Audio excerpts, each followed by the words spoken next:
Karena seperti dikatakan tadi, lawan debat adalah teman berpikir. Dan Gus Imin menunjukkan kepada kita sikap yang terhormat. Dan itu semua didasari apa? Semua mulai dari etik. Semua mulai dari etika. Kalau etik itu dihormati, ditinggikan, maka perilaku akan mencerminkan itu. Dan tadi kita menyaksikan. Saya rasa seluruh rakyat Indonesia malam hari ini bisa menyaksikan. Bukan hanya gagasannya, tapi etika dalam forumnya ditunjukkan. Kenapa? Karena ini level nasional yang nantinya akan menjadi contoh bagi seluruh anak bangsa di dalam berperilaku keseharian. Saya bangga atas apa yang tadi disampaikan oleh Gus Muhaimin dan saya yakin rakyat Indonesia pun melihat ini sebagai contoh bagaimana berdialog secara terhormat. Terima kasih. Baik, terima kasih Pak Anies, Pak Muhaimin. Kini kami berikan kesempatan kepada teman-teman media untuk memberikan pertanyaan. Mohon mengangkat tangan, menyebutkan nama dan nama media. Silakan, Mas. Baju coklat, betul. Selamat malam Pak Anies, Pak Muhaimin. Saya ingin bertanya mengenai konten di debat tadi yang paslon nomor 2 menggunakan gimmick dalam penyampaian debatnya. Bagaimana komentar Pak Anies dan Pak Muhaimin mengenai hal tersebut? Lalu persiapan Pak Anies mengenai di debat terakhir Pak, yang akan dimulai dalam pekan depan. Bagaimana Pak persiapannya? Apakah akan tampil menyerang kembali atau ada strategi-strategi lain Pak? Terima kasih. Baik, silakan dijawab langsung Pak Muhaimin. Iya, ini tes. Ya, debat ini adalah keseriusan kita untuk menata bangsa. Kegagalan seluruh pembangunan kita hari ini, kita selalu terjebak pada gimmick-gimmick yang tidak pernah membawa kepada perbaikan. Kita harus pada substansi dari pembangunan kita.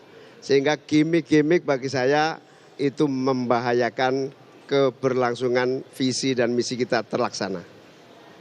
Baik, Ya, Pak Anies. saya tambahkan ini, Ya. meneruskan saja. Kalau substansinya kuat, tidak perlu banyak atraksi. Rumus itu. Kalau substansinya kuat, tidak perlu banyak atraksi. Tapi kalau substansinya lemah, harus ditutupi dengan atraksi. Oke? Itu sederhana sekali. Yang kedua, ketika kita menyampaikan gagasan, akan bisa terlihat mana gagasan yang otentik, mana yang kosmetik. Oke? Anda akan bisa menyaksikan di situ. Jadi, bagi kami ini adalah sebuah kesempatan bagi rakyat untuk melihat mana yang substantif dan mana yang otentik. Karena pada merekalah kita perlu titipkan kepercayaan untuk masa depan Republik ini. Terkait debat terakhir, terlalu awal kalau dibicarakan sekarang. Kita tunggu waktunya nanti ya. Baik, Oke. kami berikan kesempatan. Satu lagi nggak apa-apa ya Pak ya? Baik, satu pertanyaan lagi kepada teman-teman media. Mohon angkat tangan, baik, silahkan. Malam Pak Anies, Gus Imin, Diana dari CNN mau tanya 2 pertanyaan. Yang pertama soal komitmen anti nikel. Tadi 02 agak mengarahkan sebenarnya apakah menanyakan sebenarnya lebih 01 apakah anti nikel atau tidak. Kemudian yang kedua, tadi Gus Imin kalau saya tidak salah dengar hanya berterima kasih kepada Pak Mahfud. Ini artinya bahwa menilai Mas Gibran tidak menjadi teman debat yang baik pada malam hari ini. Terima kasih Gus, Pak. Baik, silakan. Ya, kita bukan anti nikel atau anti tambang, tapi kita tidak ingin gegabah merusak lingkungan. Itu intinya.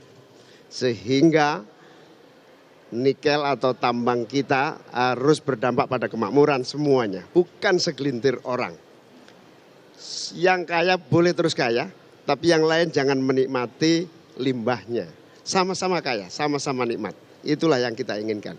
Yang kedua, Pak Mahfud telah menjadi teman debat yang produktif, yang menjaga kewibawaan debat kita malam ini sehingga punya masa depan yang lebih baik buat visi kita ke depan. Sampai di situ aja, udah. Sudah cukup Pak Anies mau menambahkan? Udah, saya rasa kita semua sudah lihat, sudah cukup. Tinggal sekarang silahkan rakyat Indonesia membandingkan, menyandingkan, dan ambil keputusan kepada siapa kewenangan itu akan diberikan. Baik, terima kasih banyak kami ucapkan. Terima kasih banyak kami ucapkan kepada Pak Anies dan juga Pak Muhaimin. Selamat malam, kami persilahkan.